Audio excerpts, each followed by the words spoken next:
وقالوا قلوبنا غلف، اور یہودی کہتے ہیں ہمارے دلوں پر تو غلاف چڑھے ہوئے ہیں. یہ مضمون بار بار آئے گا سورۃ المائدہ میں، سورہ نساء میں. مسلمانوں کو بھی کہتے تھے کہ آپ جتنا مرضی قرآن پڑھ لو ہم پہ اثر نہیں کرے گا، ہم بڑے پکے ہیں اپنے عقیدے میں.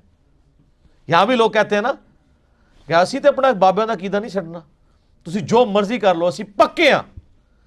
اچھا یہ ہمیں کہہ رہے ہوتے ہیں قرآن اور حدیث پڑھنے کے اوپر، حالانکہ یہ دیکھنا چاہیے کہ اگر تم بابوں کے ساتھ پکے ہو تو بابے قرآن اور حدیث پہ ہوتے ہیں نا. حتیٰ کہ یہودیوں کے بارے میں آتا ہے وہ کانوں میں انگلیاں رکھ لیتے تھے اور کہتے تھے اے نبی تمہاری بات سے ہمارے کانوں میں ثقل آتا ہے، ہمارے کان بہ رہے ہیں تمہاری بات سننے سے. ہم اپنے عقیدوں میں پکے ہیں. آج اگر مسلمان کا بھی یہی ایٹیچیوڈ ہو، سر ویڈیو ریکارڈڈ ہے باپا جانی کی، انہوں نے کہا ہے میرے کان بہ رہے ہیں، آنکھیں اندھی ہیں، ہر اس بات کو سننے سے جو ہمارے بزرگوں کے خلاف ہو. سر حالانکہ یہ ایسا نہیں ہے، وہ بہرے نہیں ہے، وہ قرآن میں ہے سم بکم عمی فہم لا یرجعون. کس وجہ سے؟ ختم اللہ علی قلوبہم وعلی سمعہم وعلی ابصارہم، اللہ نے ان کو سیل کر دیا ہے، ان کی آنکھوں کو، کانوں کو. بہرے ہیں، گونگے ہیں، اندھے ہیں، ہدایت نہیں پائیں گے. تو یہ یہودی بھی یہی کہتے تھے کہ ایسا جو تم نے کرنا ہے نہ کر لو، ہمارے دل پہ غلاف ہے، اتنا مضبوط ہے ہمارا دل ہے، یعنی تو جو مرضی معقول بات بھی کر رہا ہے نا ہم تب بھی اپنا عقیدہ نہیں چھوڑیں گے. یہاں بھی لوگ یہی کر رہے ہوتے ہیں نا کہ پوری بخاری گزار دو ہمارے اوپر سے، کوئی فرق نہیں پڑے گا. ٹھیک ہے، تو یہ کس کو دھوکہ دے رہے ہیں؟ اپنے آپ کو. یہاں پہ اللہ فرما رہا ہے، اللہ تعالیٰ پھر آپ کو پتہ ہے وہ تو پھر وہ کتابوں کا خدا تو اور ہے نا. جب انہوں نے کہا ہمارے دل پہ غلاف ہے، اللہ نے کہا بل لعنہم اللہ بکفرہم، یہ لعنت ہے تمہارے دل کے اوپر پڑی ہوئی تمہارے کفر کے سبب، انکار کرنے کے سبب.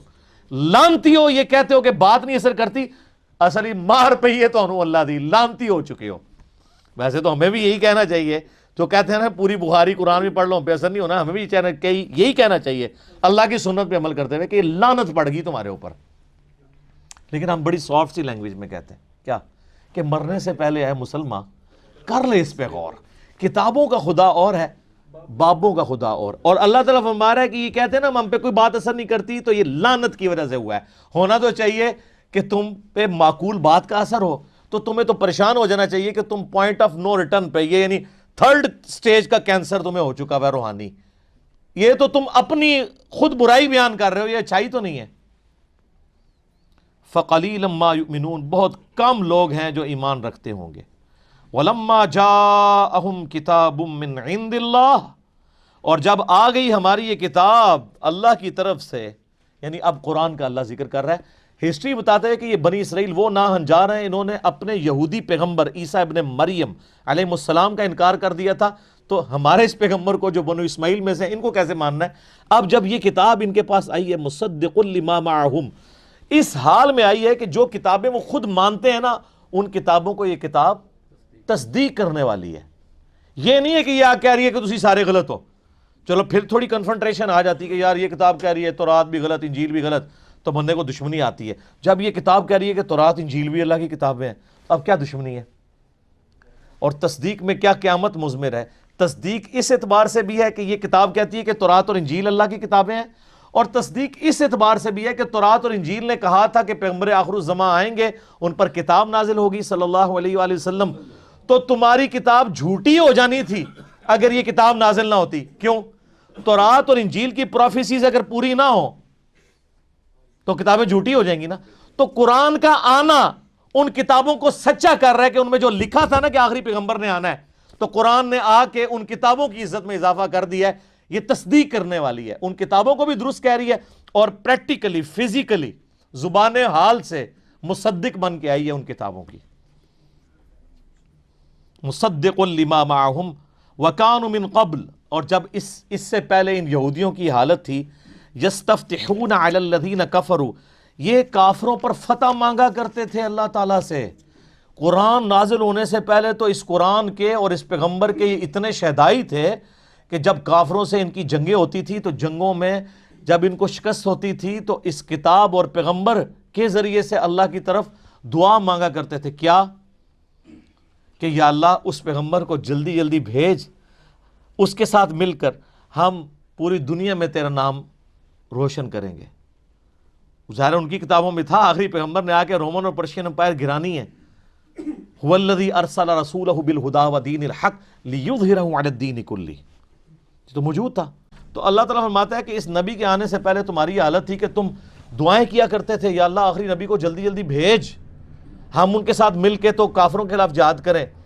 فلما جاءہم ما عرفوا کفروا بہ، جب وہی نبی آ گئے جن کو انہوں نے پہچان بھی لیا. سورۃ الانعام میں آئے گا اس نبی کو اس طرح پہچانتے ہیں جس طرح اپنے بیٹوں کو، کہ یہ وہی پیغمبر ہے جس کے ذکر تورات اور انجیل میں موجود ہے. پھر بھی انہوں نے بغیم بینہم کی وجہ سے، ارج ٹو ڈومینیٹ، زدم زدہ انکار کیا. فلعنت اللہ علی الکافرین، پس لعنت ہو اللہ کی ایسے کافروں کے اوپر جنہوں نے حق بات قبول کرنے سے انکار کر دیا.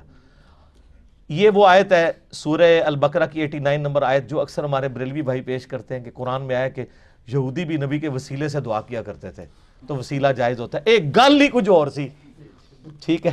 وہ مستدل الحاکم میں موجود ہے کہ وہ یہ دعا کرتے تھے اللہ اس نبی کو جلدی جلدی بھیج تاکہ ہم اس کے ساتھ.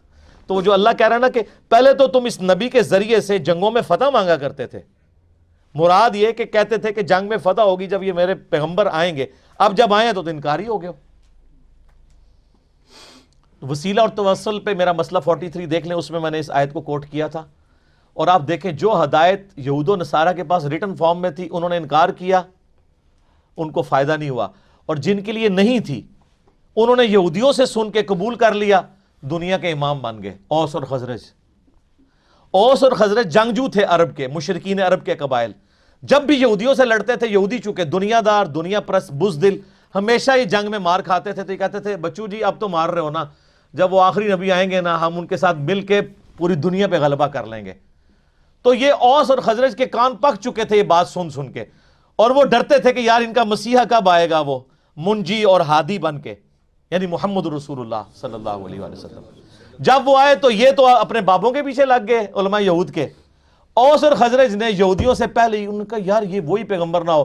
حج پہ آئے ہوئے تھے، وہاں دیکھا حضور علیہ السلام خیموں میں دعوت دے رہے ہیں. انہوں نے کہا اس سے پہلے کہ یہودی ایمان لے کر ہیں تم ہی ایمان لے کے ان کو اپنا لیڈر بنا لو. اور سر پھر اللہ نے دنیا کے امام ان کو بنا دیا. اسی لیے ہم کہتے ہیں کہ یہ ضروری نہیں ہوتا کہ آپ محنت جس جگہ کر رہے ہیں وہیں پہ رزلٹ نکلے، رزلٹ کہیں اور نکل سکتا ہے. مودودی صاحب کی پوری محنت سب کانٹیننٹ میں ہے، رزلٹ نکل رہا ہے الجزائر کے اندر، مصر کے اندر، افریقہ کے اندر، وہاں ان کو ایز اے ٹیکسٹ بک. اور آج جو مسلمانوں کا سب سے پاپولر لیڈر ہے طیب اردگان، وہ کہتے ہیں میرا روحانی مرشد جو ہے مودودی ہے. تو سر رزلٹ کہیں اور نکلے گا، وہ اللہ کو پتہ رزلٹ کہاں نکالنا ہے، جو قبول کر لے گا. ورنہ چچا ہوگا ابو لہب ہوگا، اور بلال حبشہ سے آیا ہوا ہے جس کے بارے میں بخاری میں آتا ہے سیدنا بلال.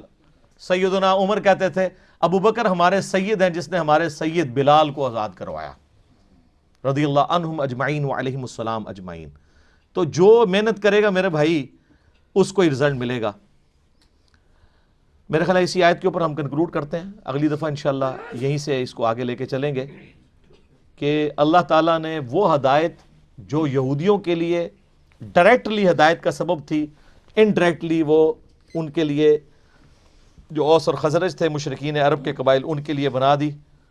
تو آپ دیکھ لیں سر پھر وہ کیسے اوپر گئے ہیں، نبی علیہ السلام کا کیسا انہوں نے ساتھ دیا ہے. مہاجرین تو میرے بھائی 125 تھے، باقی تو سارے انصار مدینہ تھے. انصار مدینہ اوس اور خزرج تھے.